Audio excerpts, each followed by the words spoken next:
ॐ सहनावतु सहनौ भुनक्तु सह वीर्यं करवावहै तेजस्विनावधीतमस्तु मा विद्विषावहै। ॐ शान्ति शान्ति शान्तिः।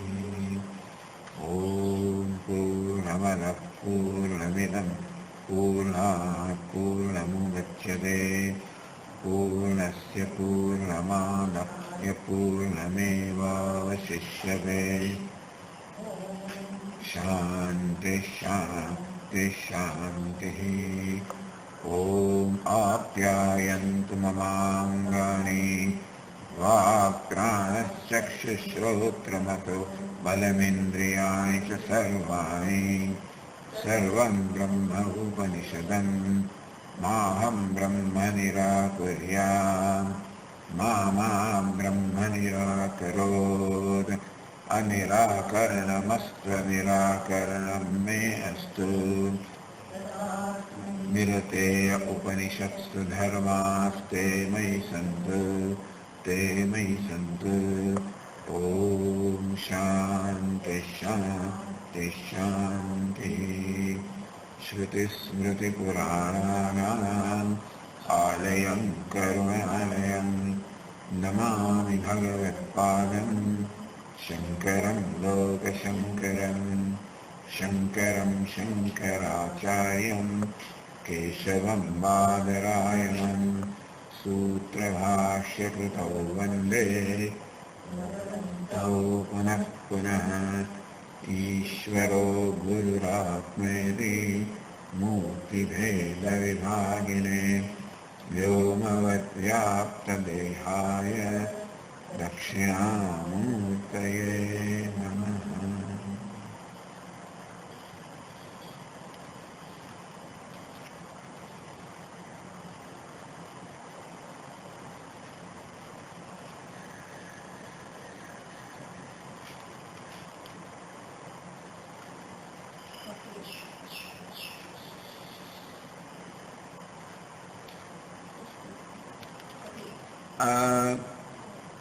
કેનોપનિષદનો પ્રારંભ થયો કેનેશિતમ પદ્ધતિ પ્રેષિતમ મનઃ. તો કોની પ્રેરણાથી આ મન પોતાના વિષયોમાં પ્રવૃત્તિ કરતું હોય છે, ગતિ કરતું હોય છે.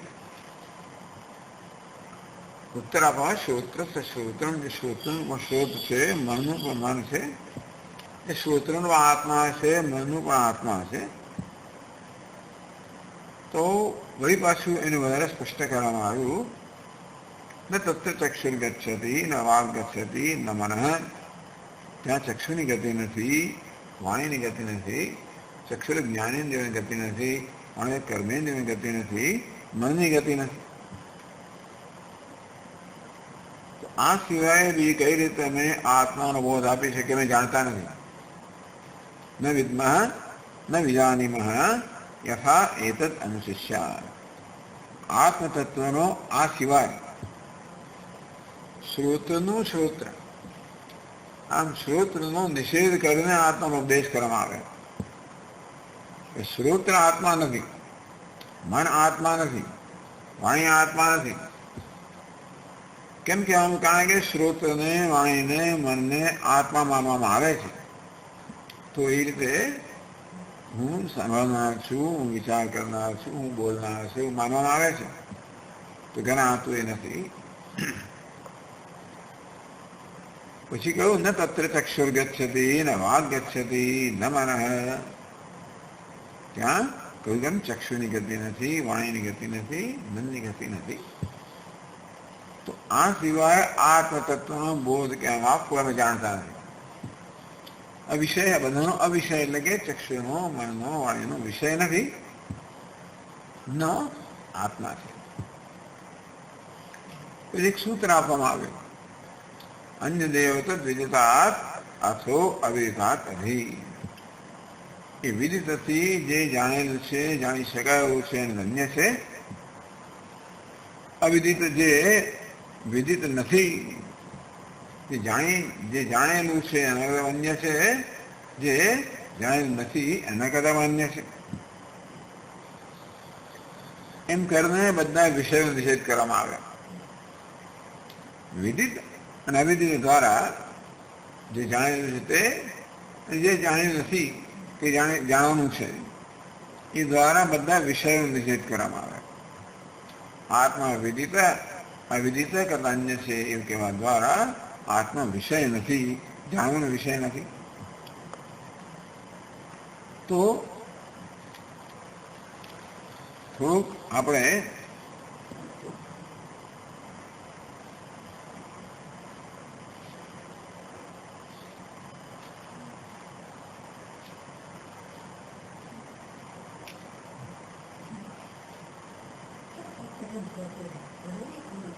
એના સંદર્ભમાં કહેવામાં આવ્યું.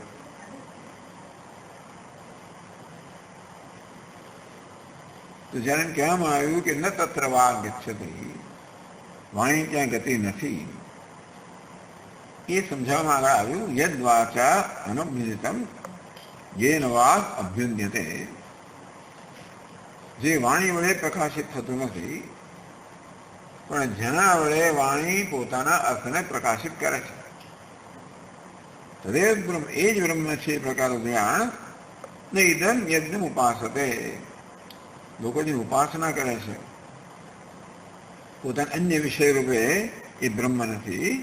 બ્રહ્મ તું જ છે, એટલે આ કહેવાની આ પદ્ધતિ છે. તું જ બ્રહ્મ છે.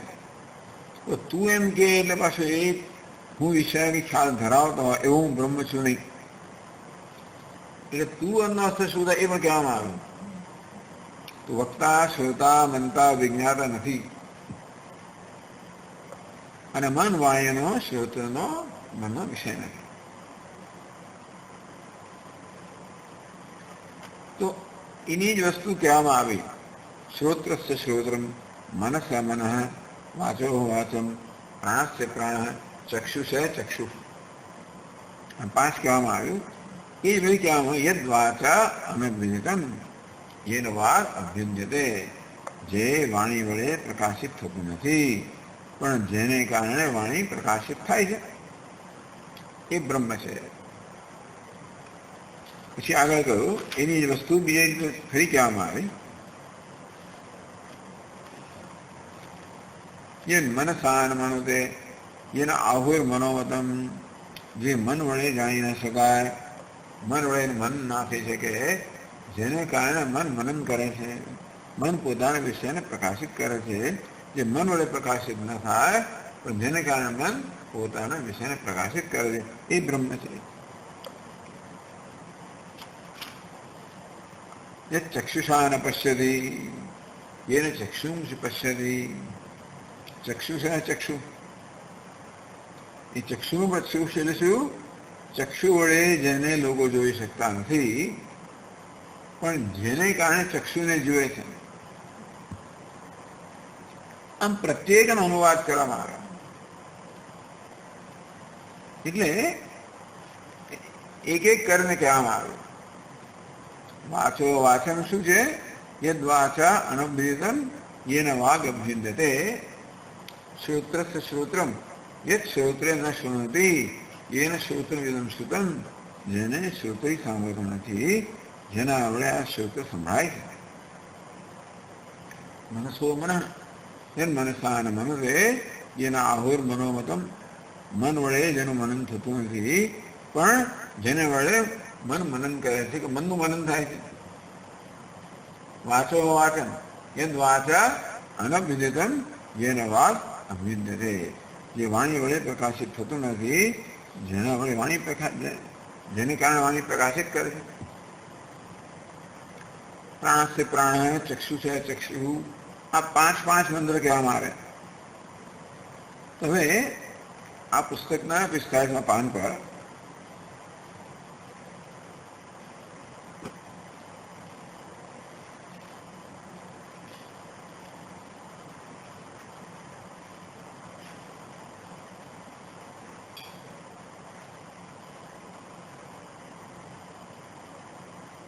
યદ વાચાએથી મંત્ર અનુવાદો ઝડપ પ્રતીતે હૈ. આજે મંત્રથી અનુવાદ કરવામાં આવ્યો. બ્રાહ્મણ આગળનું છે ને, બ્રાહ્મણ હતું અને આ 5 મંત્રો કહેવામાં આવે. અનુવાદ એ જ વસ્તુનો અનુવાદ કરવામાં આવે. શ્રોત્રસ્ય શ્રોતો અનુવાદ કરવામાં આવ્યો. યશ શ્રોત્રે ન શૃણોતિ યેન શ્રોત્રમ ઇદં શ્રુતં વગેરે. શેના માટે? દૃઢ પ્રતીતિ માટે. આત્માની દૃઢ પ્રતીતિ થાય એટલે આત્માની બીજા કોઈ રીતે બીજા પ્રકારનું જ્ઞાન ન થાય વિષય થયા. તો કે છે કે પોતે સૂત્ર કે છે આ યદ વાચાએતિ મંત્ર અનુવાદો દૃઢ પ્રતીતે. આ સંગ્રહ વાક્ય કહ્યું, સંક્ષેપ વાક્ય કહ્યું, સૂત્ર વાક્ય કહ્યું. સૂત્રમ એતદ વિભજતે. ભાષ્યકાર પોતે પછી આ વાક્ય છે ને યદ વાચાએતિ મંત્ર અનુવાદ દૃઢ પ્રતીતે પોતે સંક્ષેપમાં કહ્યું, સૂત્ર કહ્યું. એને જ પછી વિસ્તારથી કહે છે. આ વાક્ય સમજાવે છે.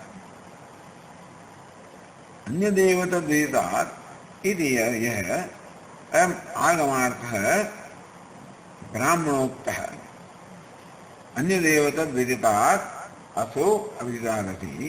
ये विदित करता अन्य છે, अविदित करता अन्य છે. એ પ્રકારે आगमार्थः ब्राह्मणोक्तः.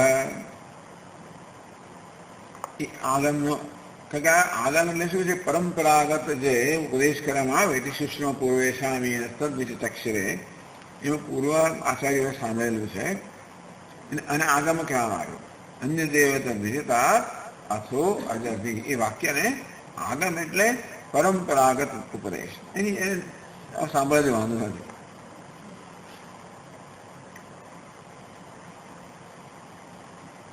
એટલે ગુરુ શિષ્યની પરંપરા દ્વારા જે આપણો ઉપદેશ પ્રાપ્ત થયો એને આગમ કહેવામાં આવ્યું. એ મેં કહ્યું ઇતિ સૂક્ષ્મ પૂર્વેશામ. આ પ્રકારે અમે પૂર્વ આચાર્યો પાસે સાંભળેલું છે, જેમણે અમારા વિશે અમારા પ્રત્યે આ વિશે સ્પષ્ટતાથી સમજાવ્યું. એ અન્ય દેવતા દિગાથી યહ આગમાર્થ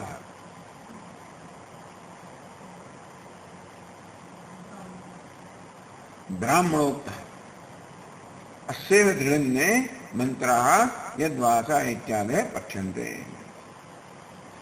तो એના જ अस्यैव दृढ़न्ने કે વિદિત અવિદિત અન્ય છે એ છે એને દ્રઢ કરવા માટે.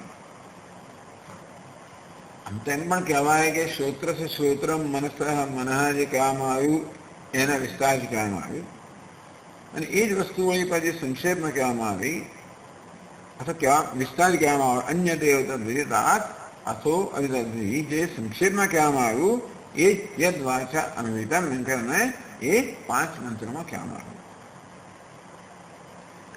अस्यैव दृढ़न्ने मंत्राः यद वाचा इत्यादि पठ्यन्ते. तो એને જ દ્રઢ કરવા માટે અન્ય દેવતા વિદિતાત અથો અવિદિ એ જ કહેવામાં આવ્યું. એને જ દ્રઢ કરવા માટે આ 5 મંત્રો કહેવામાં આવ્યા. એટલે આ નવું નથી કહેવામાં આવતું. કહેવામાં આવે છે કે અનુવાદ છે જે કહ્યું છે ને એને જ વળી પાછું ફરી કહેવામાં આવે છે. શેના વડે? દૃઢ પ્રતીતિ. પ્રતીતિને દૃઢ કરવા માટે.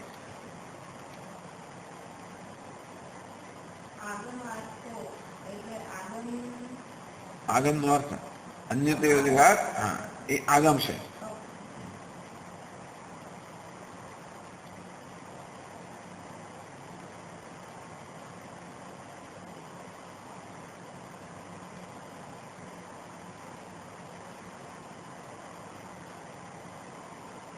એટલે ઇતિ સૂક્ષ્મ પૂર્વેશામ એ કહેવા દ્વારા અમે પૂર્વ આચાર્યનું વચનને સાંભળેલું છે. એ પરંપરાગત જે ઉપદેશ છે એને આગમ કહેવામાં આવે. એટલે એટલા જ મને કહેવામાં આવ્યું કે આ કઈ પરંપરાગત ઉપદેશ એટલે કોઈની કલ્પના નથી.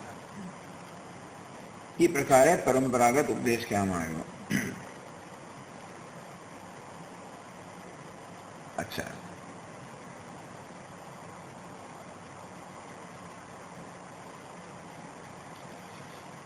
યદ બ્રહ્મ વાચા શબ્દેન.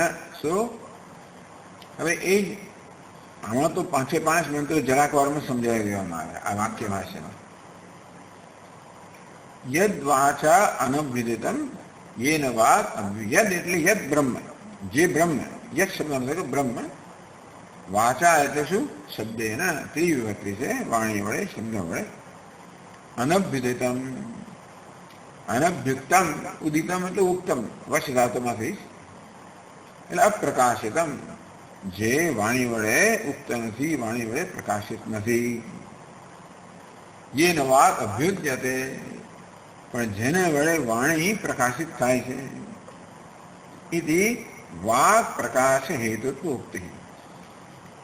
વાક પ્રકાશ એટલે કે વાણીને, તો વાણીને કોણ હેતુ એટલે કારણ. જે વાણી વડે પ્રકાશિત થતું નથી, તો વાણી જેના કારણે પોતાના પ્રકાશિત કરે છે કોણ છે? એ બ્રહ્મ છે. એટલે બ્રહ્મને વાણી વાત પ્રકાશ, આ શબ્દ છે પોતાના અર્થને પ્રકાશિત કરે છે. કોને કારણે? આ શબ્દો બોલાઈ રહ્યા છે પોતાના અર્થ પ્રકાશિત કરે બ્રહ્મને કારણે. એટલે વાતનો અર્થ વાઘ ઇન્દ્રિય કરવામાં આવ્યું આગળ, અથવા સરળ શબ્દ. તો શબ્દ જે છે એનો અર્થ પ્રકાશિત થાય છે એ કોને કારણે થાય? શબ્દ કોને કારણે પોતાનો અર્થ પ્રકાશિત કરે છે? બ્રહ્મને કારણે.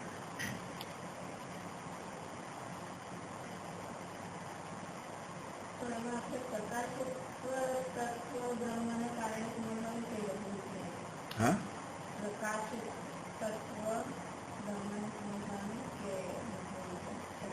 પ્રકાશિત નહીં, જેને કારણે શબ્દ પોતાના અર્થને પ્રકાશિત કરે છે. વાણી શબ્દ બોલવામાં આવ્યો, એ શબ્દનો અર્થ છે ને, આ એક એક શબ્દ બોલાય છે, અર્થ સમજાય છે ને, તો એ શબ્દનો અર્થ વાણી પ્રકાશિત કરે કે નહીં? જેને કારણે વાણી પોતાના અર્થને પ્રકાશિત કરે છે. વાણીમાં શબ્દોના અર્થને પ્રકાશિત સામે બ્રહ્મને કારણે છે. જે બ્રહ્મ વાણીનો વિષય નથી, વાણીને પ્રકાશિત કરતી નથી, જેને કારણે વાણી પોતાના અર્થને પ્રકાશિત કરે છે, વાણી પ્રકાશિત થાય છે. વાક પ્રકાશ હેતુ તો ઉક્તિ. આ રીતે વાણીને પણ પ્રકાશિત કરનારું આ કારણ છે બ્રહ્મ એ કહેવામાં આવે. હેતુ એટલે કારણ. તો યેન વાગ અભ્યુદ્યતે યદ વાચા અનભ્યુદિતમ યેન વાગ અભ્યુદ્યતે, જે વાણી વડે પ્રકાશિત થતું નથી પણ જેને કારણે વાણી પ્રકાશિત થાય છે. એટલે આગળ યેન પ્રકાશ્યતે, ટૂંકમાં જેને કારણે વાણી પ્રકાશિત થાય છે. ઇતિ વાચ અભિધાનસ્ય અભિધેય પ્રકાશકત્વસ્ય હેતુત્વમ ઉચ્યતે બ્રહ્મણઃ. વાચ એટલે છઠ્ઠી વિભક્તિ. વાચ એટલે વાચ અભિધાનસ્ય, અભિધાન એટલે શબ્દ. તો જેના વડે વાણી પ્રકાશ, વાણી એટલે શબ્દ, અહીંયા એવો અર્થ થાય. શબ્દ પોતાના અર્થને પ્રકાશિત કરે છે. વાચ એટલે અભિધાનસ્ય, વાણીનો અર્થ છે અભિધાન કે શબ્દ.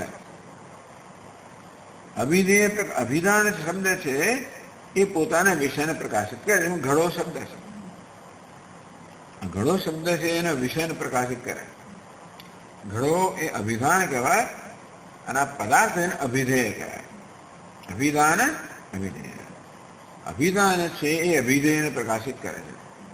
શબ્દ છે પોતાના અર્થને, પદાર્થને પ્રકાશિત કરીને પદાર્થ કહેવામાં આવે છે. વસ્તુનો પદાર્થ કહેતા હોય ને, પદના અર્થને પદાર્થ કહેવામાં આવે. પદ એટલે શબ્દ, જેમ કે ઘડો, અને એ ઘણા શબ્દથી જે પ્રકાશિત થયું એને પદાર્થ કહેવામાં આવે. તો શબ્દ ઘડો આ વિષયને પ્રકાશિત કરે છે.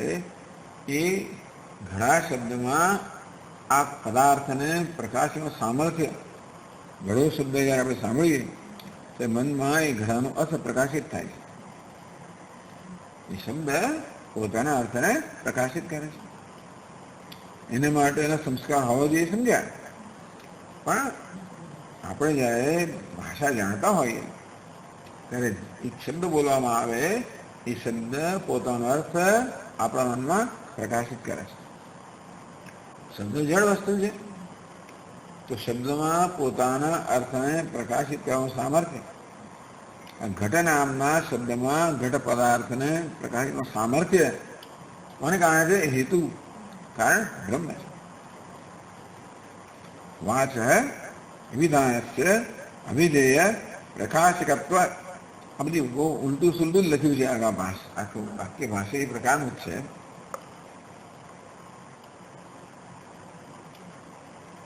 કે અભિધેય પ્રકાશકત્વ હેતુત્વ, એટલે આ વાણી અભિધાન પોતાના અભિધેયને પ્રકાશિત કરે છે એનું કારણ કયું છે? બ્રહ્મ. બ્રહ્મ હેતુ અભિધાનસ્ય અભિધેય પ્રકાશકત્વે હેતુ બ્રહ્મ. ટૂંકમાં અભિધાન અભિધેયને પ્રકાશિત કરે છે એનું કારણ બ્રહ્મ છે. અભિધાનમાં શબ્દમાં એ શક્તિ નથી, બ્રહ્મ એ છે. બ્રહ્મ એને કારણે શબ્દ પોતાને પ્રકાશિત કરે છે.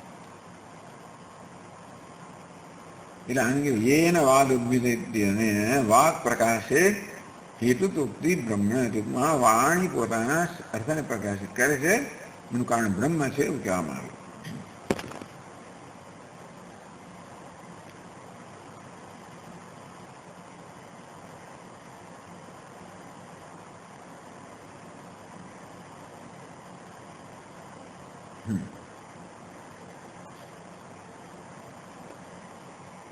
ઉક્તમ ચ કે નિશિતામ વાસનિવામ વદંતી.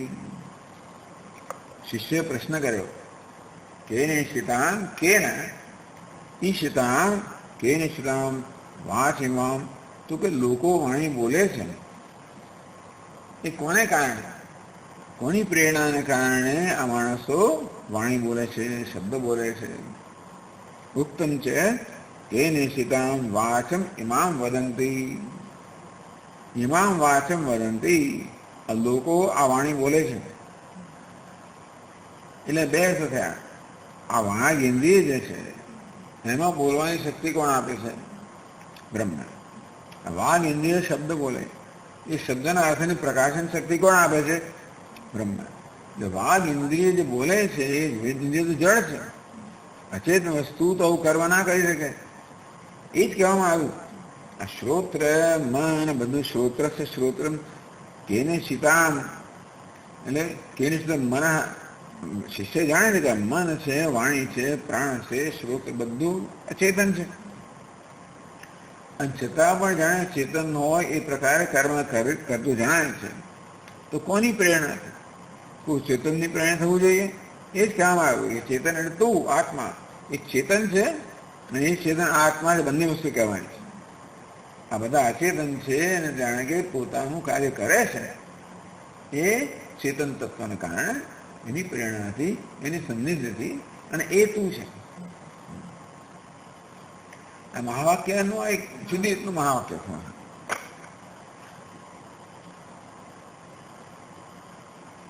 ઉત્તમ છે કેન ઈશિતામ વાચમ ઇમામ વદંતી. આગળ કહેવામાં શિષ્ય વડે કે કોની પ્રેરણાથી લોકો આ વાણી બોલે છે. પછી કહેવામાં આવ્યું, એનું ઉત્તર શું આપ્યો? વાચો વાચમ, જે વાણીનું પ્રમાણી છે. કેનિશિતમ પતતિ પ્રેષિતમ મન. કોની પ્રેરણાથી આ મન પોતાના વિષયમાં ગતિ કરે છે? મનસઃ મન ઉત્તર આપવામાં આવ્યો, જે મનનું મન છે એને કારણે આ મન પોતાના વિષયમાં ગતિ કરે છે. તો કોની પ્રેરણાથી, કોની સન્નિધિથી આ વાણી શબ્દને પ્રકાશિત કરે? વાણી પોતે પ્રકાશિત થાય છે, વાઘ ઇન્દ્રિય પ્રકાશિત થાય છે અને શબ્દ પ્રકાશિત થાય છે. વાચો વાચમ એ વાણીના પણ વાઘનો અર્થ વાઘ ઇન્દ્રિય પણ થાય અને શબ્દ પણ થાય. એટલે ભાઈ આ પદભાષ્યમાં વાઘ ઇન્દ્રિય લાંબુ વર્ણન કરવામાં આવ્યું. વાઘ શબ્દમાં ઇન્દ્રિય કરવામાં આવી, 8 સ્થાન વાળી વગેરે વગેરે એવું લાંબુ કરવામાં આવ્યું. અહીં એવું નથી કરતા, અહીં વાઘનો શબ્દ જ કરવામાં આવે સીધો.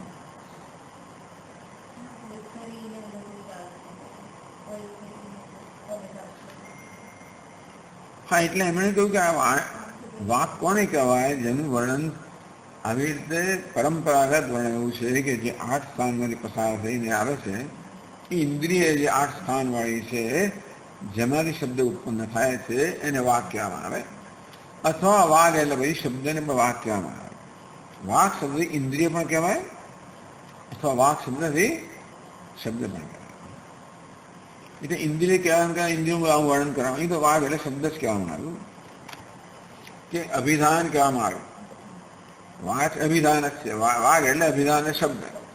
તો શબ્દ પોતાના અર્થને પ્રકાશિત કરે છે કોને કારણે? બ્રહ્મને કારણે.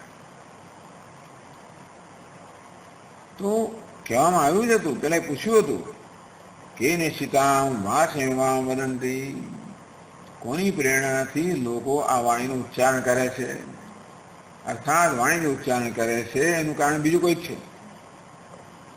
કોણ? વાચ હોવાને ઉત્તર આપવામાં આવ્યો તો કોની પ્રેરણાથી કોને કારણે વાણી ઉચ્ચારણ કરે છે? વાચો વાણીની પણ વાણી છે એમ કરીને વાણી જે ઉચ્ચારણ કરે છે એનું કારણ બીજું, હેતુ કારણ બીજું છે. કોણ? બ્રહ્મ.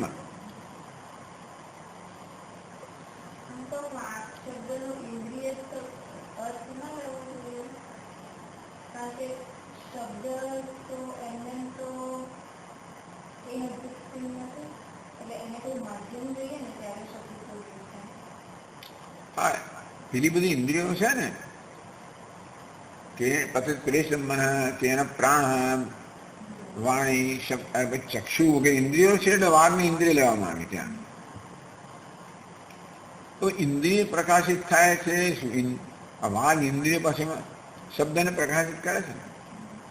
એટલા માટે શબ્દ લો તો એમાં કઈ ખોટું નથી. શેને કારણે ચક્ષુ જુએ છે? ચક્ષુ કેવી રીતે ચેતન બનવે છે? પછી છેવટે જોવાનું શેને કારણે છે? તેમ આ બોલવાનું શેને કારણે એમ કહેવાય? અથવા અહીં કહ્યું તમારા શબ્દ શેને કારણે પોતાનો અર્થ પ્રકાશિત કરે? બંને લેવાય. બોલવાનું શેને કારણે છે? વાઘ ઇન્દ્રિય તો અચેતન છે, તો બ્રહ્મને કારણે કે આત્માને કારણે. વળી પાછું આ શબ્દ પોતાના અર્થને પ્રકાશિત કરે. બીજી વસ્તુ પણ કહેવામાં આવે કે વાણી શબ્દને પ્રકાશિત તો કરે છે, તો શબ્દ પાછો પોતાના અર્થને પ્રકાશિત કરે છે, એ બ્રહ્મને કારણે.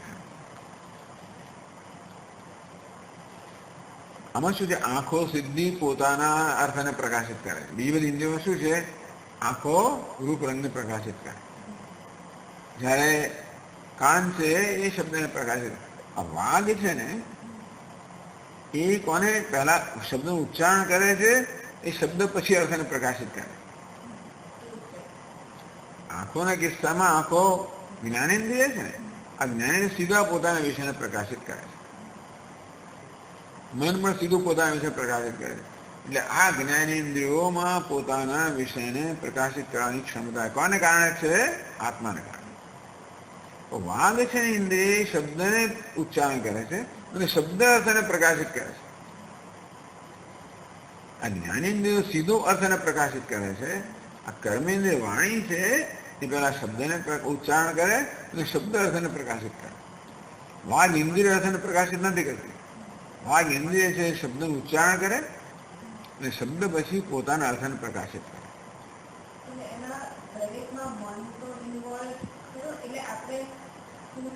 આત્મા તો ખરું, પણ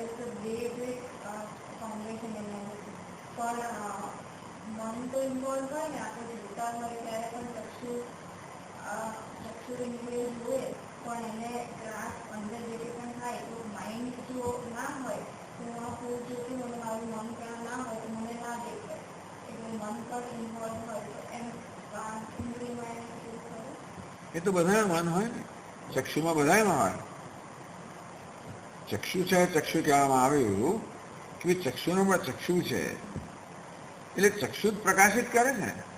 પછી તમે એ ચક્ષુના અર્થને જોવા માટે તમને મન જોઈએ, પણ ચક્ષુ તો પોતાના પ્રકાશિત કરે જ છે ને. આપણને ક્યારે પ્રકાશિત થાય? ચક્ષુની પાછળ મન હોય ત્યારે. પણ અર્થને પ્રકાશિત કરવા તો ચક્ષુ જ છે. એ ચક્ષુમાં પોતાના અર્થને રૂપ રંગને પ્રકાશિત કરવાની ક્ષમતા ક્યાંથી આવી? આત્માને કારણે. એ કહેવાનો ભાવ છે. આ બધી જ ઇન્દ્રિયો બંને અહીંયા આગળ જ્ઞાનેન્દ્રિયો અને કર્મેન્દ્રિયો બંનેનો ઉલ્લેખ કરવામાં આવે. બાકી આ કર્મેન્દ્રિયને આટલો ફેર પડ્યો વાણીમાં અને ચક્ષુમાં. મનને હમણાં છોડો, મનની અત્યારે મહત્વ નથી, મહત્વ ઇન્દ્રિયનું છે. પણ ચક્ષુરિન્દ્રિયમાં શું છે? ચક્ષુ સીધું પોતાના વિષયને પ્રકાશિત કરે છે. વાઘ ઇન્દ્રિય શું કરે છે? વાણી શબ્દનું ઉચ્ચારણ કરે છે અને એ શબ્દ બધી અર્થને પ્રકાશિત કરે છે. સમજ પડી? એટલે વાઘનો અર્થ શું કરવો? ઇન્દ્રિય કરવો કે શબ્દ કરવો? ઇન્દ્રિય કહીએ તોય પણ ઇન્દ્રિય પાસે શબ્દનું ઉચ્ચારણ કરે. એટલે જયારે વાણી પ્રકાશિત થઈ ને ઇન્દ્રિય પ્રકાશિત થઈ, ઇન્દ્રિય બોલે છે તો વાઘ ઇન્દ્રિયમાં બોલવાનું સામર્થ્ય પણ આત્માને કારણે છે.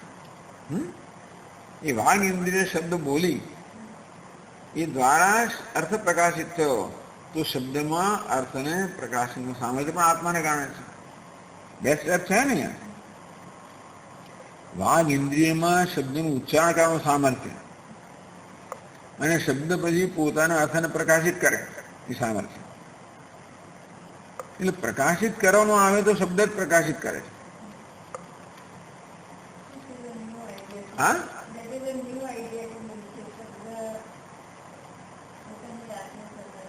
શબ્દ અર્થને પ્રકાશિત કરે છે. આ ઘટ શબ્દ છે ને એ ઘડા અર્થને પ્રકાશિત કરે છે ને.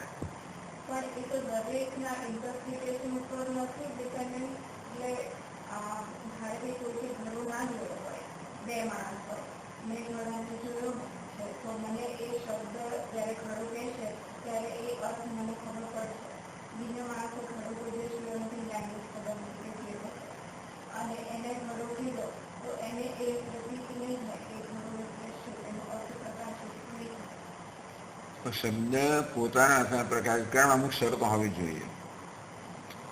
મનમાં સંસ્કાર હોવો જોઈએ, ભાષાના વગેરે સંસ્કાર હોવા જોઈએ, તો શબ્દ અર્થને પ્રકાશિત કરે.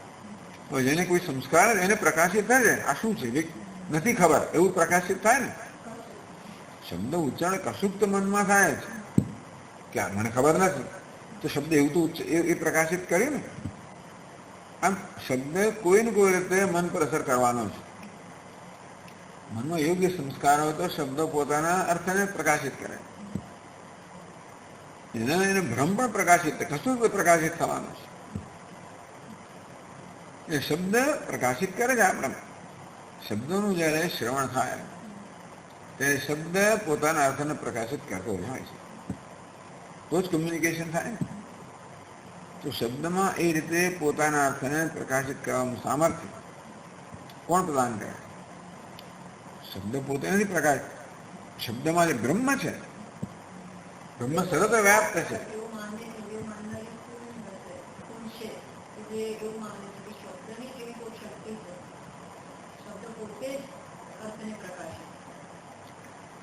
એવું એ પ્રયોજન નથી.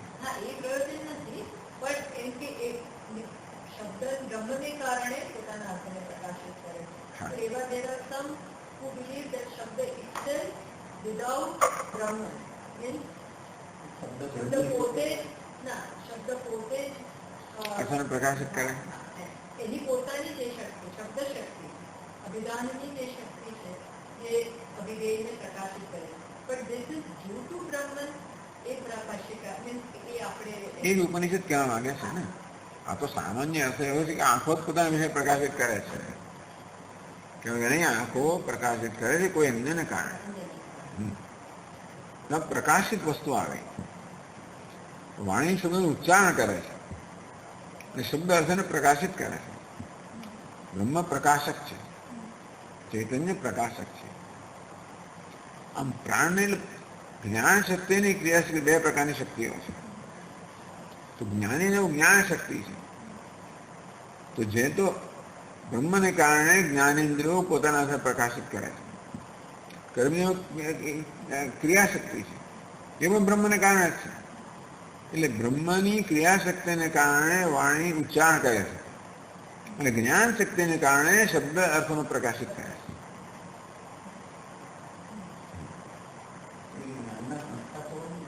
હોવો જોઈએ. શબ્દ આપણા મનમાં અર્થ ત્યારે જ જ્યારે સંસ્કાર હોય.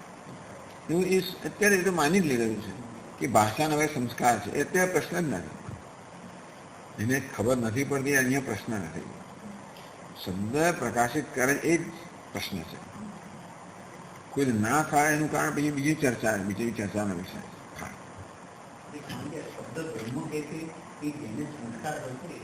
ના, શબ્દ બ્રહ્મ કહે છે એવું કહેનાર છે કે શબ્દ જ અંતિમ સત્ય છે, એ જ બ્રહ્મ છે. શબ્દને બ્રહ્મ કહેનારા છે. આ કહે છે શબ્દ પણ બ્રહ્મ નથી, શબ્દમાં નો આત્મા બ્રહ્મ છે.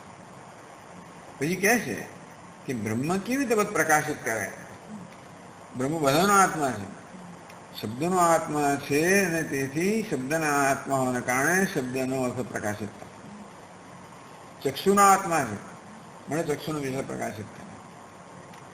દરેક જ્ઞાનેન્દ્રિયો, કર્મેન્દ્રિયો, મન બધાનો આત્મા બ્રહ્મ છે, અને માટે દરેક વસ્તુ જ્ઞાનેન્દ્રિય, કર્મેન્દ્રિય, મન પોતાનું કાર્ય કરવા સમર્થ થાય.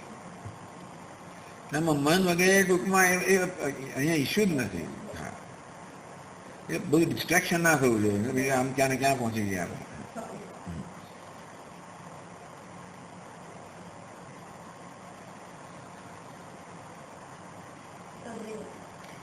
હા, ઉક્તમ છે કેનશિતા વાચમાં વદંતી. એટલે પ્રશ્ન કરવામાં આવ્યો શિષ્ય વડે કે કોને કારણે આ વાણીનું ઉચ્ચારણ થાય છે, તો લોકો વાણી બોલે છે, એટલા માટે વાગ ઇન્દ્રિય લેવામાં આવી. કે ઇમામ વાચમ વદંતી, આ વાણીને બોલે છે એટલે વાગ ઇન્દ્રિય લેવામાં આવી આગળ. પણ છેવટે વાણી તો પ્રકાશિત કરતી નથી, શબ્દ જ પ્રકાશિત કરે. વાણી શબ્દનું ઉચ્ચારણ કરે, શબ્દ અર્થ પ્રકાશ, એટલે પછી આગળનો અર્થ શબ્દ લેવામાં આવે, બંને અર્થ લેવામાં આવે. ત્યાં વાઘ ઇન્દ્રિય લેવામાં આવી, અહીંયા પછી શબ્દ પણ ત્યાં લેવામાં આવ્યો, બંને અર્થ લેવા. તો મુખ્ય ઇન્દ્રિયનું વર્ણન બહુ કર્યું. ઇન્દ્રિયનો સંદર્ભ છે ને, અહીં પ્રકાશનો સંદર્ભ છે, એટલે શબ્દ પ્રકાશિત કરે.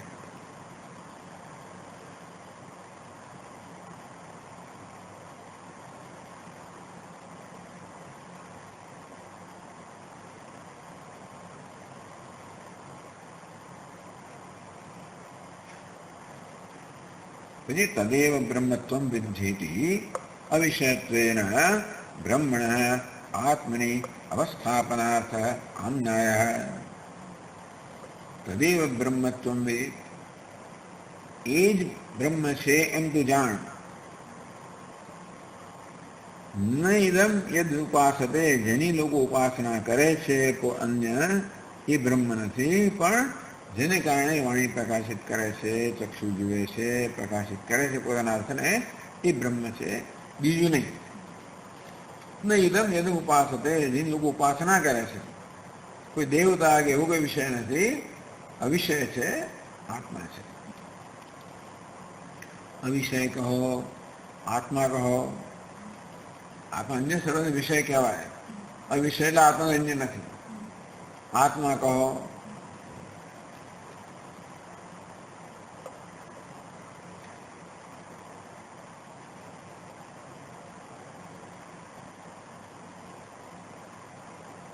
તદેવ બ્રહ્મત્વમ વિદ્ધેતિ અવિષયત્વેન બ્રહ્મણઃ આત્મનિ અવસ્થાપનાર્થઃ આમ્નાય. તદેવ બ્રહ્મત્વમ વિદ્ધિ, એ બધા વાક્યમાં આવે. નેદમ યદમ ઉપાસતે, એ શેને મળે છે? અવિષયત્વ, આત્મા અવિષય છે. ઇદમ એટલે આ એટલે જે વિષય છે. તો આ પ્રકારે જે લોકો આત્માને જાણે છે એ આત્મા નથી. ઘણા લોકો કોઈ દેવતાને બ્રહ્મ માનતા હોય તો એ આત્મા નથી, તો અવિષય છે કે એ જેના વડે વાણી પ્રકાશિત થાય છે એ બ્રહ્મ છે. પણ વાણી જેને પ્રકાશિત કરે એ બ્રહ્મ છે. જેના વડે ચક્ષુ પ્રકાશિત થાય છે એ બ્રહ્મ છે. ચક્ષુ જેને પ્રકાશિત એ બ્રહ્મ નથી, વિષય બ્રહ્મ નથી. આ વિષયત્વેના આમ વિષયપણું, અન્યપણું, ઇદમપણાનો નિષેધ કરવામાં આવે. અવિષયત્વેન બ્રહ્મણ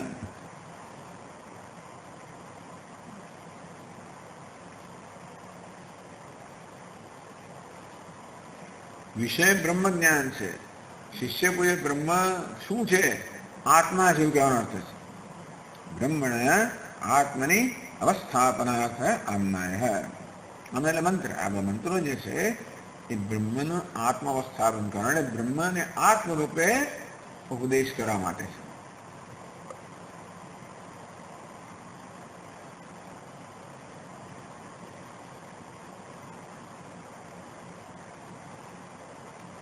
आनंद करे तदेव ब्रह्मत्व विदेति इत्यादि आमनाय.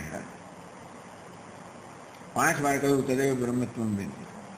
वाणी वड़े चक्षु वड़े फलाना वड़े करने 5 बार तो आत्मनिव बुद्धि अवस्था मतलब ब्रह्म जाणवा मारे છે આમ તમે જુએ છે એટલે બધું વિષયનો એક એક કઈ કઈને વિષયનો નિષેધ કરવામાં આવે. ये छेड़े बीजे ब्रह्म जो बंद करे आत्म स्थापन आत्मा से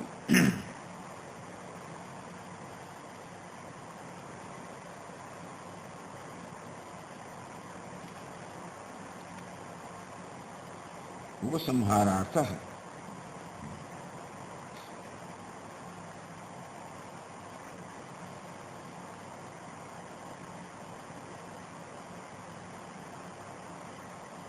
पांचवी पादन है आत्म अनात्म आकार तयो बुद्धि स्वाभाविकत्वेन. बुद्धिनो आकार आत्मा पण होय, आत्माकारनी बुद्धि पण होय, अनात्माकारनी बुद्धि पण होय. स्वभाव से बुद्धि तो अनात्माकारमांथी संकेली लईने आत्माकार बुद्धिनो थवो जोईए. त्वं ब्रह्म इति उक्त्या आत्मनि स्थिति भावस्थति. तो तदेव ब्रह्मत्वं विद्धि. अविषयतया जैसे एक ब्रह्म से उपासना विषय में आत्मनिवस्थापनम परिवस्थति.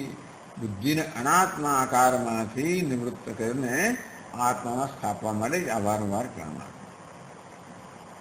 इति न इतर बोधा यत्न कर्तव्य है. ब्रह्म पोताना करता अन्य छे प्रकारना बोधनो यत्न ना करवो जोईए. ब्रह्म ने पोताना करता अन्य जानવાનો कोई यत्न छोड़ी दे. એ માટે विद्धि इति अनेन अनात्म बुद्धि उपसंहरण. अनात्माथी बुद्धि उपसंहार करवो.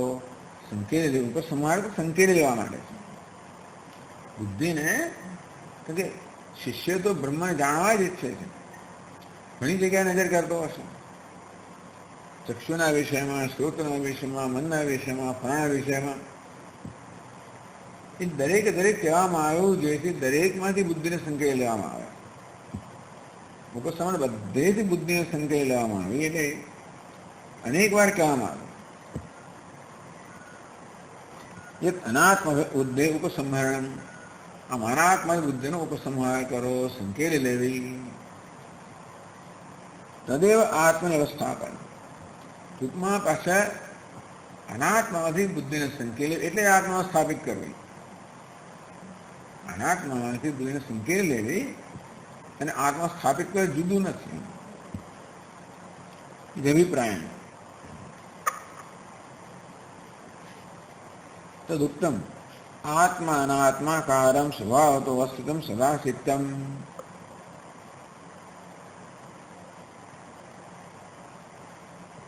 ऐसे कदाच संक्षेप शारीरिक कशाकमध्ये आवडतो आहे ना काही खबर नाही ना. आत्मा अनात्माकारं स्वभावतो स्थितं सदा सिद्धम्. આ ચિત્ત છે ને હંમેશા છેલ્લી પંક્તિ વાંચું છું કે ચિત્ત છે ને આત્માકારનું પણ હોય એટલે એમાંથી એમણે આ ટીકા લીધી. આ વાક્યમાંથી કહ્યું કે ચિત્ત તો આત્માકાર અને એવો સ્વભાવ છે કે અનાત્માકાર હોય કે આત્માકાર હોય. આત્મિકાકારતયા तिरस्कृत अनात्मदृष्टिं विदधते इति. तिरस्कृत अनात्मदृष्टि. अनात्म दृष्टिનો तिरस्कार करे એટલે આત્માકાર થઈ જાય. आत्मसंस्थम मन कृत्वा न किंचित अभिचिंते त्याव किंचित चिंतन में अनात्मा से ચિંતન થાય અનાત્મા છે આત્મસંસ્થમ મન કૃત્વા, મને આત્મસ્થિત, એટલે મન અનાત્માકારમાં હોઈ શકે, એ અનાત્માકાર સંકેતમાં આવે તો આત્માકાર બની જાય. બે છે એનો સ્વભાવ. આત્માનું ચિંતન થઈ શકે? આત્માનું ચિંતન ના થઈ શકે. ચિંતન આ રીતે થાય, અમનો વિચાર, આ વાક્ય પર વિચાર થાય કે વાક્યનો શું અર્થ થાય, તે અનાત્માકાર નથી. ચિંતન જેનું પણ કરીએ એ અન્ય જ હોય આત્મા. હા, પણ આ વિચાર થઈ રહ્યો છે, આ વાક્યનો શું અર્થ થાય, આ વાક્ય આપણને બ્રહ્મને આત્મરૂપે જાણવા માટે કહે છે.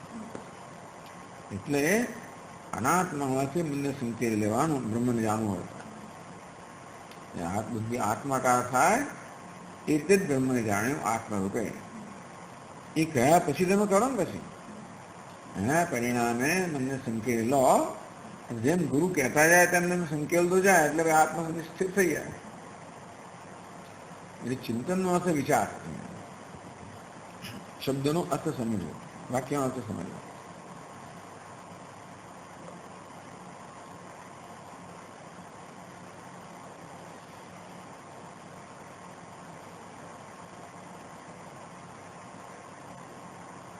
वही प्रधान आगे अविषयत्वेन ब्रह्मण अतिरिक्त अविषयत्वेन એટલે શું? બ્રહ્મણ અતિરિક્ત સ્વરૂપેણ, બ્રહ્મ પોતાના કરતા અતિરિક્ત છે, ભિન્ન છે.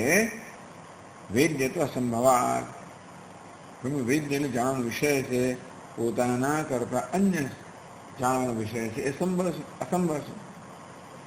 એવું હોવાને કારણે એને એટલે અતિરિક્તમાંથી સંકેત લઈને આત્મનિષ્ઠ આત્માકાર બની જાય, આત્મનિષ્ઠ બની જાય.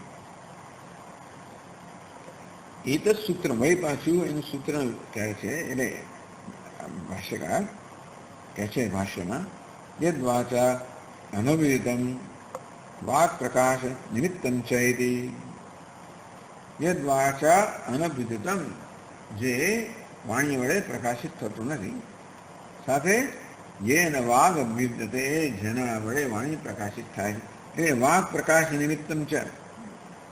એ વાક્યથી બે કહેવામાં આવ્યું કે વાણી વડે જે પ્રકાશિત થતું નથી એ વાણીના પ્રકાશનું કારણ છે. ઇતિ બ્રહ્મણ અવિષયત્વેન, બ્રહ્મ વાણીનો વિષય નથી. આમ દરેકમાં એનો વિષય નથી એમ કરીને બ્રહ્મની વિષયતા નિષેધ કરવામાં આવ્યો. વસ્તુંતર જિગૃક્ષા નિવર્તે, જિગૃક્ષા જિજ્ઞાસા, ટૂંકમાં અવતાર હંમેશા બ્રહ્મને પોતાના દેશથી અલગ જ કરે, એવી રીતે માણસ આવે ને, એટલે એ પ્રકારની જિજ્ઞાસા છે કે બ્રહ્મ પોતાના કરતા ભિન્ન છે. એ પ્રકારની જે આખી મનની એનું ઓરિએન્ટેશન છે એમાંથી નિવૃત્ત કરવાનું. જિજ્ઞાસા જિગૃક્ષા નિવર્તે, આ પ્રકારે બ્રહ્મને પોતાના કરતા અન્ય રીતે જાણવાના જે સંસ્કાર છે એમાંથી એને નિવૃત્ત કર્યો. સ્વાત્મનિવ અવસ્થાપયતિ, અને બુદ્ધિને આત્મામાં જ સ્થાપિત કરે છે. આમના એટલે મંત્ર, આ 5 મંત્ર છે. આમ બ્રાહ્મણ છે, આ એને 5 મંત્ર કોટ કર્યા, એ વાચાનું વિધમ વગેરે. એ શેના માટે છે કે દરેક વાણીનો વિષય નથી, મનનો વિષય નથી, આનો વિષય નથી, એમ કરીને વિષયત્વમાંથી મનને સંકેલીને આત્મામાં સ્થાપિત કરે પ્રત્યેક આમનાએ. પછી તદેવ બ્રહ્મત્વ વિદ, એ જ બ્રહ્મ છે પ્રકાર જાણ, પછી બીજું કંઈ ગડબડ ના કરે. ન કિંચિત અભી ચિંતે, ભગવાને કહ્યું આત્મસંસ્થમ મન કૃત્વા ન કિંચિત, એટલે યત્ન ઉપરમયતિ, જો કોઈ યત્ન કરવાની જરૂર નથી. યત્ન થાય ત્યારે હંમેશા બીજાથી પોતા અન્યને જાણવાનું, એટલે યત્ન પણ છોડી દેવાનું. ભગવાને સરસ કહ્યું આત્મસંસ્થમ મન કૃત્વા ન કિંચિત અભી ચિંતે, પછી હવે જાણવાનું યત્ન ના કરીશ. તદેવ બ્રહ્મત્વ વિદ્યિતિ યત્નતઃ ઉપરમયતિ. જો બીજી પાદમાં કહે છે, આ બીજી છે ને, હા, ઇતર બોધાય યત્ન મા કાશી, ઇતર બોધાય, બીજી વસ્તુઓના જાણવાના યત્નમાં આકાશી, બીજી વસ્તુ તરીકે બ્રહ્મને જાણવાનો પ્રયત્ન ન કરીશ. બીજી અર્થ કે એવો અર્થ કરવાનો. આમ તો કોઈ એને તું બ્રહ્મ તરીકે જાણ, એનો અર્થ શું કરવાનો?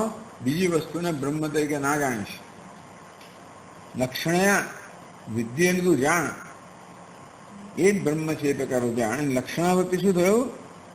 વિદ્યિ પદેન વેદાચાર્ય ભૂતસ્થિતમ ઇતર બોધા યત્નાદ નિવર્તયતિ. બુભુત્સુમ સારી વિદ્ધિ કર ને તદેવ તત્વ વિદ્ધિ. વિદ્યા આ જાણ એ શબ્દથી વેદાચાર્ય, વેદાંત આચાર્ય છે. બુભુત્સુમ, બુભુત્સુમ એટલે બોધુમ ઈચ્છું, એટલે જાણવા ઈચ્છવા જિજ્ઞાસુ છે. ઇતર બોધ યત્નાદ નિવર્તયતિ. ઇતર બોધ એટલે બ્રહ્મને ઇતર એટલે બીજા તરીકે જાણવાના યત્નમાંથી નિવૃત્ત કરે છે. વિદ્ધિ કહીને એવું નથી કે તું જાણ. વિદ્ધિ કહેવા દ્વારા તું બીજી તરીકે જાણવામાંથી નિવૃત્ત થા. એટલે પછી કશું જાણવાનું કે એવું થયું ને, લક્ષણાવૃત્તિ નિવૃત્ત કરે છે.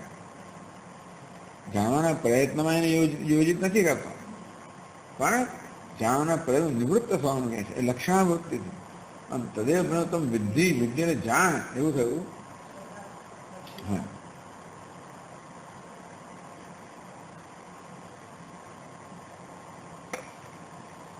વિદ્ધિ મુખ્ય અર્થ શું થાય? જાણ.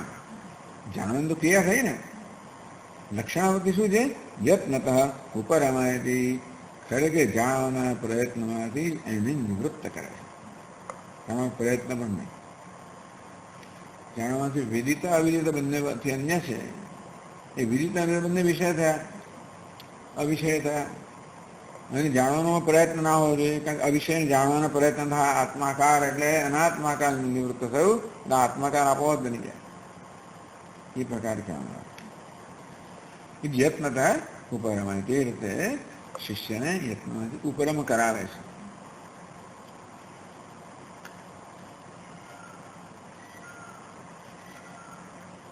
તો ત્રીજી પાદમાં કહે છે, વાન લખી દે.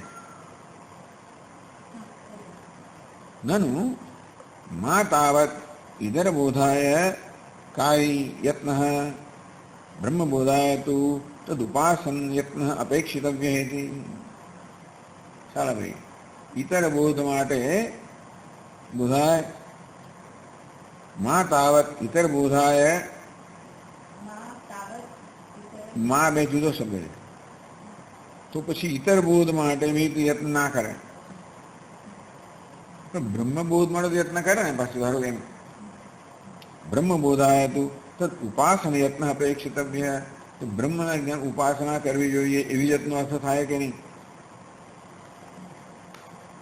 બીજાને ઇતર બોધ માટે યત્ન ના કરવો જોઈએ, તો બ્રહ્મબોધ માટે યત્ન કરવો જોઈએ કે નહીં? તો કે ન ઇદમ ઇતિ, ના ન ઇદમ ઇતિ ઉપાસ્ય પ્રતિષેધાચ. ભાષ્યમાં ન ઇદમ, આ નહીં. ઉપાસ્ય એટલે ઉપાસનાનો વિષય એમને ઇદમ હોય, પોતાના કરતા ધ્યાનનો વિષય પોતાના ભિન્ન હોય.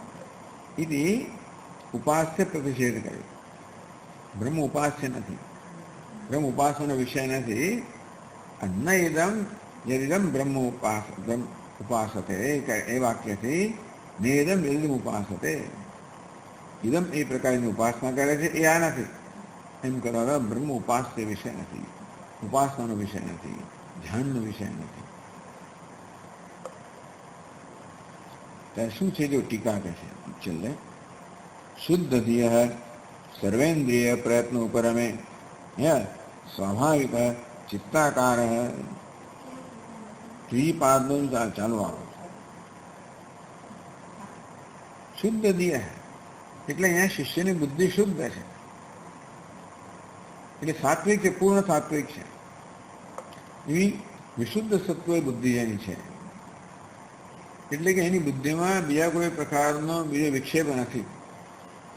એટલે ટૂંકમાં જે એને ઉપદેશ કરવામાં આવે એમાં જ એની બુદ્ધિ બરોબર કેન્દ્રિત થયેલી છે.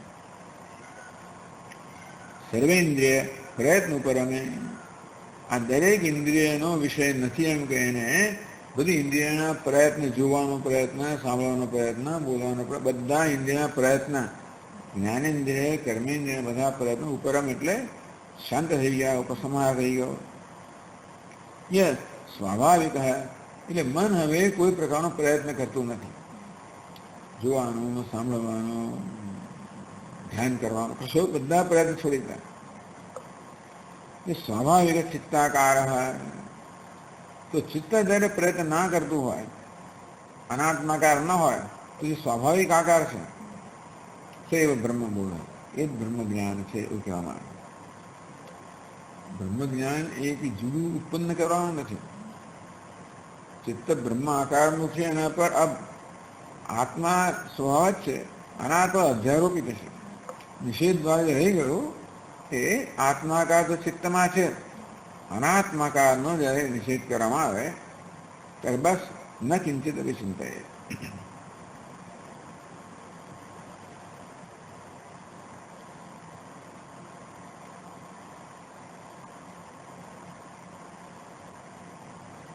એટલે વહી પાછું કહે છે શુદ્ધ દિયતિ શુદ્ધવાક્ય શ્રેત શેષ. આગળ શુદ્ધ દિય સર્વેન્દ્રિય પ્રયત્ન કરે. શું કહેવાનું? શુદ્ધ દિય પછી શુદ્ધ વાક્ય છે એવો એક શબ્દ ઉમેરવાનો. આપણી બુદ્ધિ તો શુદ્ધ છે, પણ વાક્યનો ઉપદેશ કરાવવાનો ત્યારે માત્ર શુદ્ધ બુદ્ધિ શુદ્ધ હોય પર્યાપ્ત નથી. એ શુદ્ધ બુદ્ધિવાળા જિજ્ઞાસુને જ્યારે આ પ્રકારે મહાવાક્યનો ઉપદેશ કરવામાં આવે ત્યારે પછી જે બધું સંકેલાઈ જાય અને ત્યારે જે ચિત્તનો આકાર છે આત્માકાર છે. માત્ર શુદ્ધ બુદ્ધિથી ના થાય, ઉપદેશથી થાય. પણ ગમે તેનો ઉપદેશથી પણ ના થાય. શુદ્ધ બુદ્ધિવાળો જે જિજ્ઞાસુ છે, શુદ્ધ વાક્ય છે, જેણે વાક્યનું શ્રવણ કર્યું છે. શુદ્ધ બુદ્ધિ એટલે શુદ્ધ બુદ્ધિ ધરાવનારા જેણે આ વાક્યનું શ્રવણ કર્યું છે એને વાક્યનું શ્રવણ કરવાને કારણે વાક્યનો અર્થ સમજ્યો એટલે બુદ્ધિનો ઉપસંહાર કરેલો, સંકેલી લે અને પછી જે રહે એ આત્માકાર બુદ્ધિ. બીજી કે સ્વાભાવિક ચિત્તાકાર. ભાઈ શું છે સ્વાભાવિક ચિત્તનો આકાર શું છે? બ્રહ્માહમસ્મિતિ એવ સંભવતી. બ્રહ્મ છું એ સંભવિત છે, હું બ્રહ્મ છું. બીજું કશું બ્રહ્મ છે એ પ્રકારની બધી નિવૃત્ત થઈ ગઈ ત્યારે હું બ્રહ્મ છું એ સ્વાભાવિક રીતે વિજ્ઞાન છે. બુદ્ધિ કરીને જાણવાનો પ્રયત્ન નહીં, પણ બીજા ઉપરમ કરવાનો. અને શુદ્ધ બુદ્ધિને આ વાક્યનો ઉપદેશથી આપોઆપ જ આ પ્રકારનું જ્ઞાન જન્મે શું એનો કહેવાનો પ્રયત્ન છે.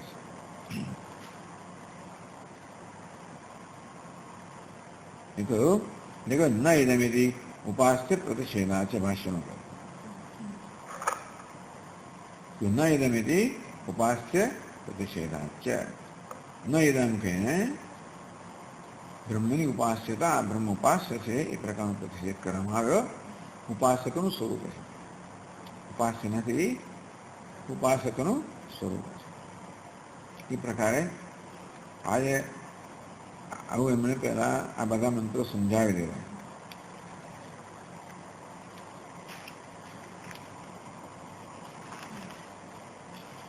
પછી આગળના પછીના પાન પર તો યન મનસા ઇત્યાદિ સમાન, યદ વાંચા જે લાગુ પડે એ પ્રકારે યન મનસા એવા અર્થ સમાન છે. યેન આહુર મનોમતમ એવું કહેવામાં આવ્યું. એટલે કે મનોમતમ એટલે યન મનસા ન મનુપે યેન આહુર મનોમતમ. મનઃમતમ મન પણ જેના વડે જણાય છે.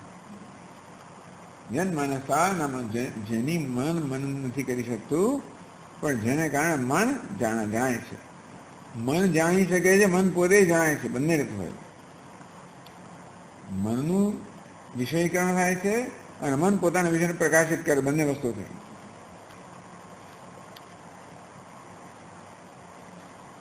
એ સમજાવે છે.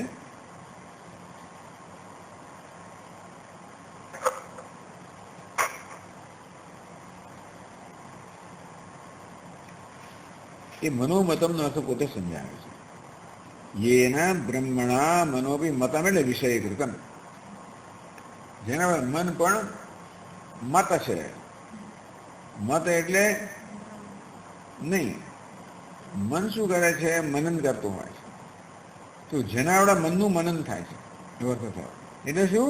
મનોપી વિષયીકૃતમ, મન પણ વિષયીકૃત થાય છે. અર્થાત મન છે એવું પણ જેના વડે જણાય છે. મનની પ્રવૃત્તિઓ જેના વડે જણાય છે. કોના વડે? નિત્ય વિજ્ઞાન સ્વરૂપ નિત્ય થતા, જે નિત્ય વિજ્ઞાન સ્વરૂપ પરમાત્માથી મનનું પણ વિષયીકરણ થાય છે. મન જણાય છે, મનનું વિષયીકરણ થાય છે.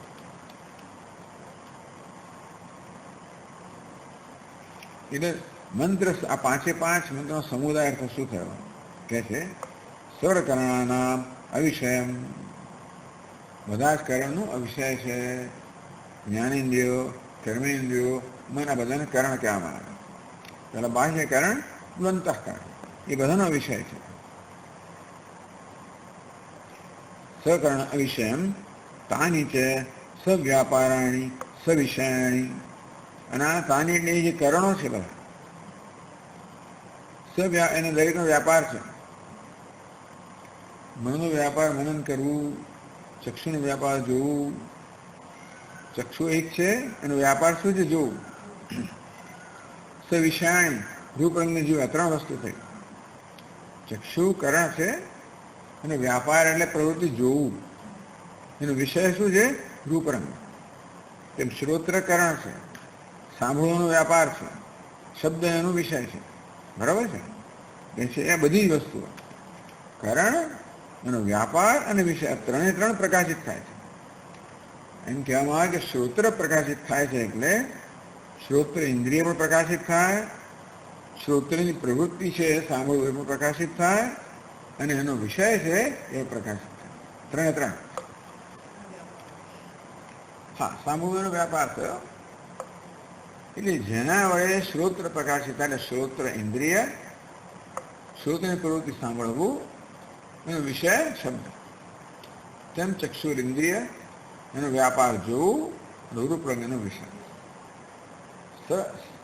સર્વ આ બધા કરણનો ભગવાન આ વિષય છે. તાણી અને કરણો, અને પોતે કેવો છે? તાણી છે સવ્યાપાર, એ કરણો એના વ્યાપાર એટલે બધી પ્રવૃત્તિઓ, એનો વિષય, એ બધા ત્રણેય કોના વડે છે? નિત્ય વિજ્ઞાન સ્વરૂપ અવભાસતયા એને અવભાષ્યંતે. આ પરમાત્મા નિત્ય વિજ્ઞાન સ્વરૂપ છે. એ નિત્ય વિજ્ઞાન સ્વરૂપ ચૈતન્ય છે. એ ચૈતન્યને કારણે આ બધા પ્રકાશિત થાય છે. શ્રોત્ર ઇન્દ્રિય, સાંભળવાની પ્રવૃત્તિ અને શબ્દ એનો વિષય. આ બધું જે નિત્ય વિજ્ઞાન પ્રકાશ સ્વરૂપ વડે પ્રકાશિત થાય છે.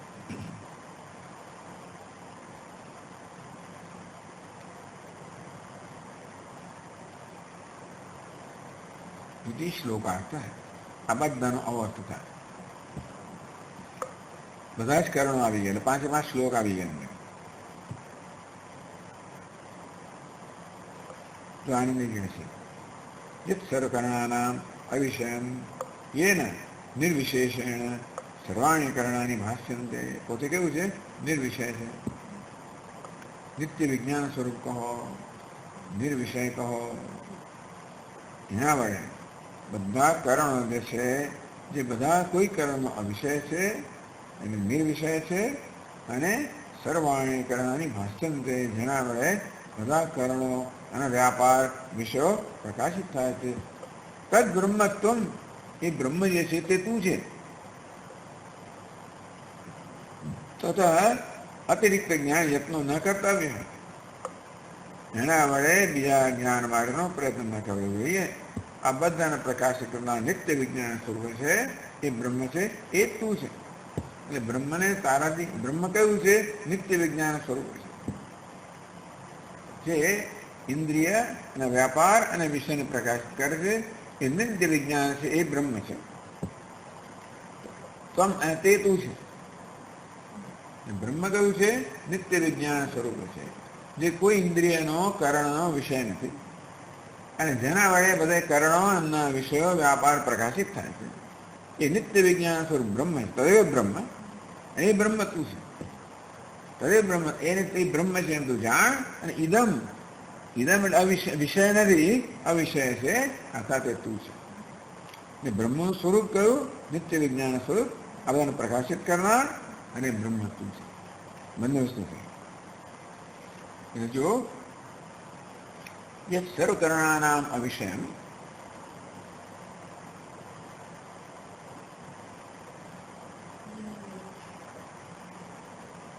येन निर्विशेषेण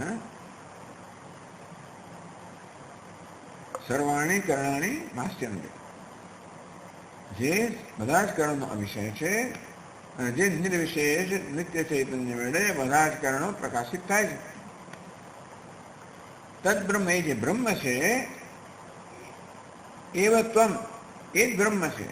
એ સિવાય બીજા કશાના, એનાથી બીજા કશાને જાણવાનો યત્ન ન કરવો જોઈએ.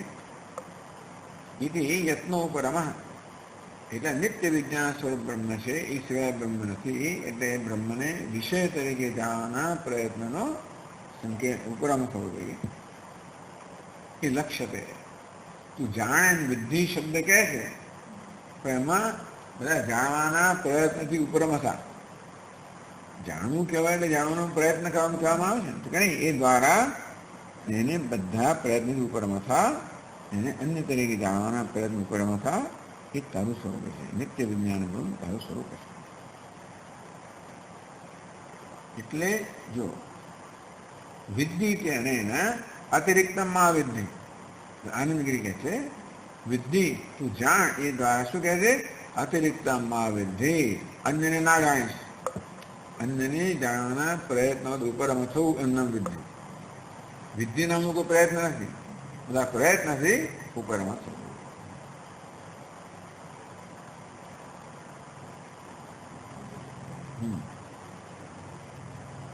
એ બીજી પાઠમાં કહે છે વિદ્ધિ પદસ્ય યત્ન ઉપરમ લક્ષ્યકત્વમ. વિદ્ધિ શબ્દ જે છે એનું લક્ષ્યાર્થ શું છે? બધા યત્ન ઉપરમ, બધા પ્રયત્નથી ઉપરમ થવું એવું લક્ષ્યાર્થ છે. એને સ્ફુટિત કરે છે. અતિરિક્ત મા વિદ્ધિ, અતિરિક્ત તરીકે એને જાણીશ નહીં. યન મનસા ઇત્યાદિના સર્વકરણ વિષયત્વ, સર્વકરણ અવિષયત્વ ખ્યાપના. યન મનસા, યદ વાચા એમ કરીને બધા કરણનો અવિષય છે એવું કહેવામાં આવ્યું. બ્રહ્મ વિદ્ધિ એ વક્તમાં શક્ય હતા. તો જાણો કેવી રીતે? બધા કરણનો મનનો વિષયો જાણો કેવી રીતે? જાણો કોને? જે વિષયોને જાણી શકાય ને, એટલે જાણવાનું અશક્ય થઈ ગયું. વિદ્ધિ અશક્યત્વાત. તો પછી વિદ્યાનો શોધ કરો. અત એકદમ મા વિદ્ધિ તે લક્ષણ. વિદ્ધિ શબ્દનો મુખ્ય અર્થ લાગુ ના પડે. એક વાર કહેવામાં આવ્યું કે બધાનો અવિષય છે, તો વિદ્ધિ શબ્દ મુખ્ય અર્થ લાગુ પડે જ નહીં. તો લક્ષણાર્થ કેવો થાય? લક્ષ કે ભાઈ અતિરિક્ત મા વિદ્ધિ, અતિરિક્ત કે અતિરિક્ત તરીકે એને જાણીશ નહીં. એ જાણનો અર્થ જાણીશ નહીં એવો અર્થ કરે. અતિરિક્ત મા વિદ્ધિ એ લક્ષણ, લક્ષણાર્થ વૃત્તિ કહેવામાં. વીતરાગ જન્મ અદર્શના એ ઉદાહરક વાક્ય કહેવામાં આવે. એ સરાગ જન્મ દર્શના. વીતરાગ છે એનો જન્મ ના થાય, એનો અર્થ કે રાગ વાળો છે એનો જન્મ થાય. એટલે વિદ્ધિ એટલે જાણ, એના કરતા ન જાણીશ એવી જાતનો અહીં અર્થ કરવાનો છે. તથા છે યત્નો પરમ એવ લભ્યતે એ ભાવ. બધા યત્નો ઉપરમ એ અહીંયા પ્રાપ્ત થાય છે એનો ભાવ છે. એટલે ભાષ્યકાર કહે છે ક્ષેત્રમ ક્ષેત્રી તથા કૃષ્ણમ પ્રકાશયતિ. 13મા અધ્યાય. ક્ષેત્રી એટલે કોણ? ક્ષેત્રજ્ઞ. એ બધા ક્ષેત્રને પ્રકાશિત કરે છે. આ બધા ક્ષેત્રના સંદર્ભમાં આવી ગયા. ક્ષેત્ર અંતર્ગત કરણ પ્રયત્ન બધું અને વિશેષમાં આવે, ક્ષેત્રમાં આવે. એ બધાને જે પ્રકાશિત કરે છે એક ક્ષેત્રી છે. ક્ષેત્રી એટલે ક્ષેત્રજનું છે. ક્ષેત્ર બરાબર. તસ્ય ભાષા સર્વમિદમ વિભાગ, એના પ્રકાશ સર્વ ભાષાથી આખરવાણી છે. પછી બાકી એ પ્રાણ બધું એટલે એમ કહીને ક્રિયાશક્તિ આ બધી જ્ઞાન શક્તિ જેને મનસા એમ કરી કરીને બટ એ પ્રાણે ન પ્રાણેતી એને પ્રાણ પ્રણીયતે એ પ્રાણ છે ને ક્રિયાશક્તિ બોલાવી.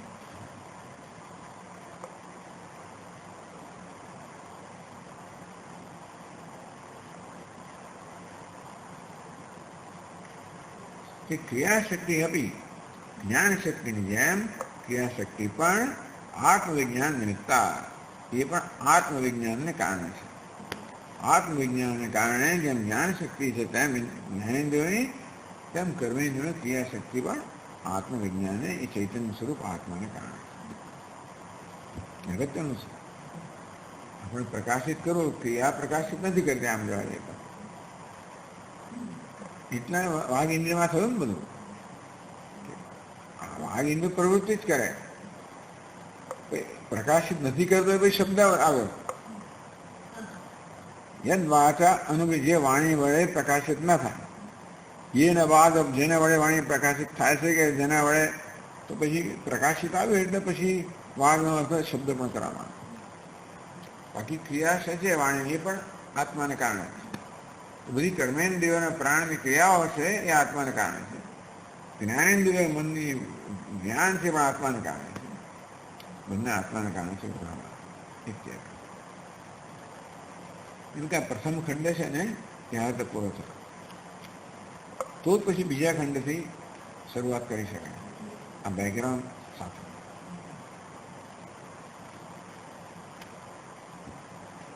ઓમ પૂર્ણમદ પૂર્ણમિદં પૂર્ણાત પૂર્ણમિદચ્યતે પૂર્ણસ્ય પૂર્ણમાદાય પૂર્ણમેવાવશિષ્યતે.